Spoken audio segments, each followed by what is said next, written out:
Importante ka rin, ano? Uy! Hindi ako nagpapaimportante. Importante talaga ako. Hindi ka na nga kailangan ni Rigor. Pinagsisiksikan mo pa yung sarili mo sa kanya. Pakinggan mo nga yung sarili mo.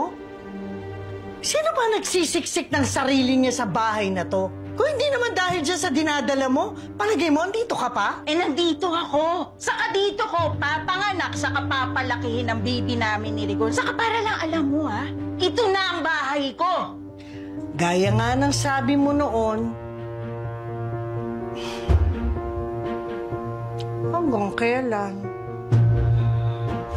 Hindi ako aalis dito!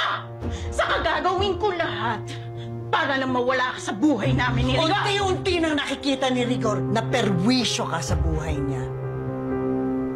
Oh, galingan mo.